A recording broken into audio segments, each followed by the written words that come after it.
But speaking of next gen consoles, Microsoft earlier this week at their big reveal presentation showed everybody the Xbox One.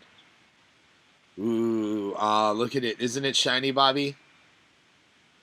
Look at it. It's cool. It's cool. It's like a giant Betamax or one, the early VHSs. Yeah, But I feel I'd have to make a lot of room to put this around there. But it's interesting. I'm glad they did show a console as opposed to Sony, who didn't show a console at their press event. to be fair, we have seen the vents for the PS4, To that, and well, we know that there is decent ventilation on it. But yeah. So, what do you think of the name? Xbox One. Yeah, like what do you think of calling it Xbox One? Every You know what's so funny? I've always called the original Xbox the Xbox One. That was my name for it. It's just instead of saying 360, Yeah, the Xbox One. That was actually what I called the original Xbox. And it's weird. Like, I wonder if that's one of the reasonings why they decided to call it, the Xbox One. It's a strange name. I actually thought Infinity would have been a better name, as opposed to the Xbox One. I think it's kind of confusing, especially as hardcore gamers. We won't have a problem with it, but I really think that mothers and fathers that are gonna buy this for their kids that holiday season, they might be a little confused about yeah. it. I think everybody's gonna be asking for the Xbox 720. I Yeah. really do. And I really that's kind of what I've been scratching my head is like why not call it the 720?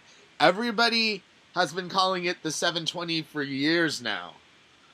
Why not call it that? It's like everybody called the PS3 before it came out, and everybody's calling it the PS4 like before it gets announced. Why not call it like let people the consumers that are already given it a name and a title, let that dictate what you call the machine. It's kind of a weird choice, but not necessarily a bad one. I mean, it's just kind of why go that route? Well, I can understand it from a marketing perspective. I feel this will be their pitch. It'll be one box for your home, one box for entertainment, one box for television, one box for gaming, one box for interaction, one box for the internet. So they're going to push the concept of oneness down your throat pretty much. They're going to just say one box for this, one box to control your life, one box to take over your world prior to Skynet. Kind of Nice. just going to be pushing it that Well, way. so it's almost like the Buddha of all consoles. Or Like it not wants to become one, but with all of your media. or more kind of like a dictatorship kind of Yeah. thing. Like or like the One Ring to rule them all. Yeah, that's true. That's true. Yeah. Yeah, that's good. One box to rule them on. I mean, I feel from a marketing perspective where they did it, that's why the one isn't there.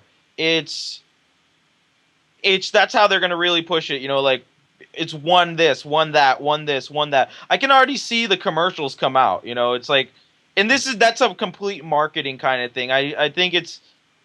I don't personally like the name, but who knows? It could grow on you. Well, we Yeah. might as well get used to it now because we're gonna be seeing a hell of a lot of it in the next few months, and beyond. This is our job. So that's what's really scary about this is like two big consoles that are gonna cost more than the last generation are about to come out, and I'm thinking it's a 5.99 price point. yeah, that's kind of what I'm thinking too.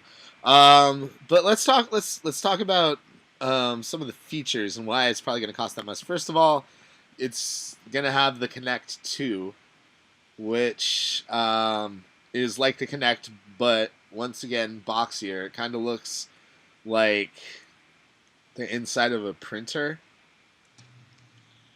Well, it's way more powerful. Yeah, It's mega cameras.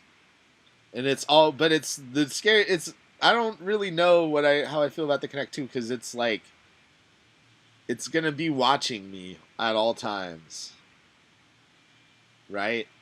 Yeah, that's kind of scary. Like that Big Brother. That's actually been a concern that people have brought up recently. That since it's always watching you, how is it that that this might be used to, you know, peer into the lives of people? You know, and there's a lot of things like maybe like underage kids playing like a Call of Duty. Like this is gonna send information. I think that's pretty ridiculous, and well, not too ridiculous in the fear. It's a valid, concern. But I just think it's, Well, they say you can turn it off, but I mean, when you're playing Connect, it's still recording you. Like no yeah, matter I know what. that Yeah, is. and that's how it is with the current Connect. So like if your Connect is on and you're like playing games naked, there's like people watching you and taking consumer data based on what's around you. Like the Connect can take photos of you and be like, "Oh, this naked guy eats Doritos."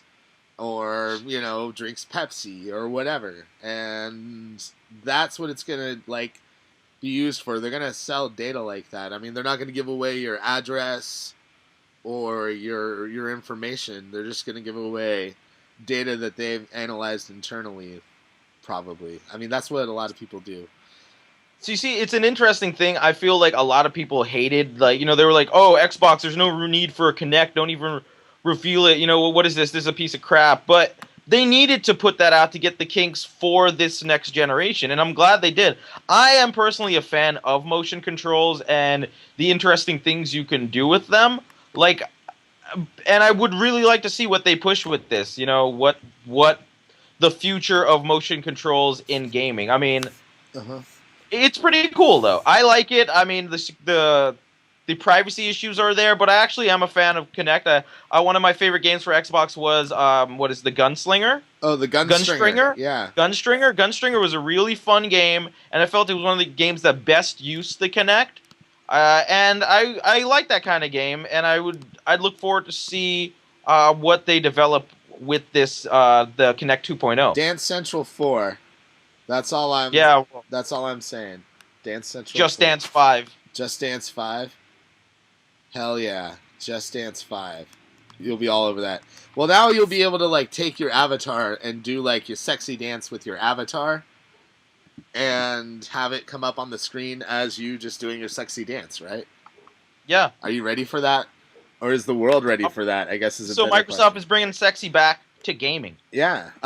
It comes with a 500 gig hard drive. 500 gigs. That sounds like a lot, right? But these are going to be Blu-ray discs, and this is going to be like more data, right? So Yeah, and it doesn't sound like a lot depending on since it's definitely not going to be backwards compatible. And let's say you're going to have to, well, so it's interesting that 500 gigs, like if you want to save stuff to your hard drive, but if they're doing a lot of cloud storage, right? So that 500 gigs may be way more than you need, especially if they're going to be doing a lot of cloud storage. not removable. And EDD is saying it's not going to be removable. I heard it was going to be removable. Is that now? Now I don't know what to believe. I'll believe it when it becomes a real thing, when I can hold it in my hands. We'll find out more at E3. Like